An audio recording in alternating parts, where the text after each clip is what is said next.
Jerry Givens has killed 62 people. Between 1982 and 1999, he was Virginia's state executioner, legally putting to death 37 people with the electric chair and 25 using lethal injection. I used to be the executioner, so I had to believe in it. And I believe in it to a point where I took the lives of people. But Mr. Givens eventually had a change of heart. When I found out an innocent guy was placed on death row, that would change me about thinking that way, because if I had executed him, there's no way I can bring him back. His opinion reflects his fellow Virginians' own changing views and ambiguous responses to the use of the death penalty in their state. That's the difficulty that I do have, is that to take a life is that our only choice as humans, not just as Americans, but as humans. Capital punishment? I believe in it. I believe it would slow the violence down. How would you really know that they didn't do it? So why should you put them on a death penalty? Because I see it's a lot of cases of people found out that they've been innocent after they've been killed.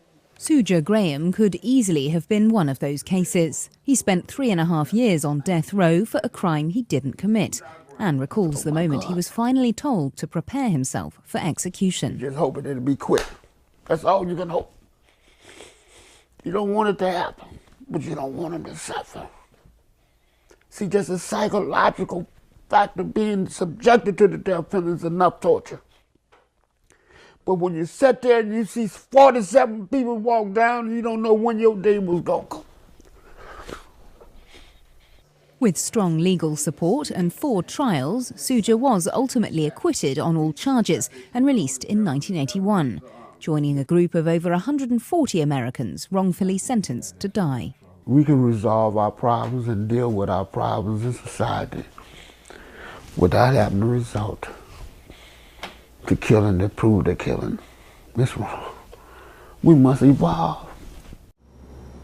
But more recently, even the case of someone who declared himself guilty has also helped sway public opinion against capital punishment.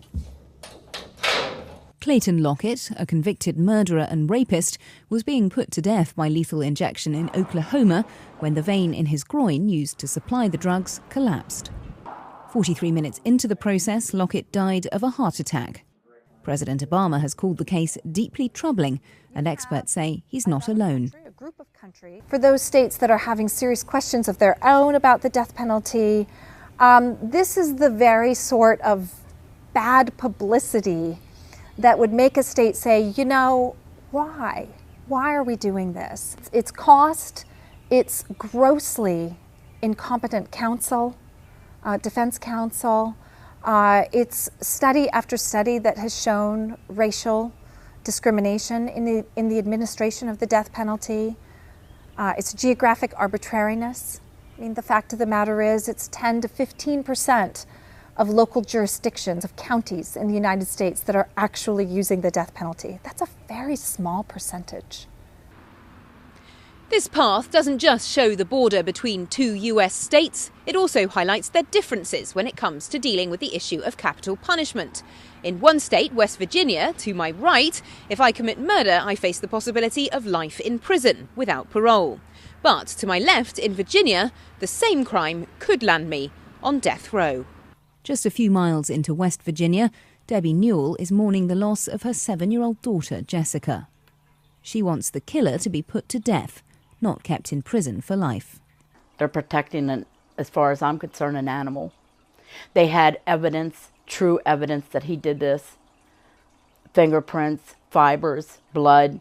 He should be put to sleep. And I don't even want to say put to sleep. I want to say murdered. I want him murdered the way he murdered my baby. That's the one they were hollering, murderer, child killer. Jessica was killed by her own uncle, Debbie's brother-in-law. But she says she'd still carry out the execution personally if she could. I would love to press the button. He looked that little girl in her face, and he beat her in her little head until she died. And he don't deserve to live. He don't deserve to be here. He don't deserve for us with our taxpaying money to take care of him. Despite the mounting criticisms over botched executions, exonerations of the innocent, and the state-by-state disparities when it comes to the death penalty, 60% of the American public still agree with this grieving mother. Lorna Shattuck, Martinsburg, West Virginia. Know more. ENCA.com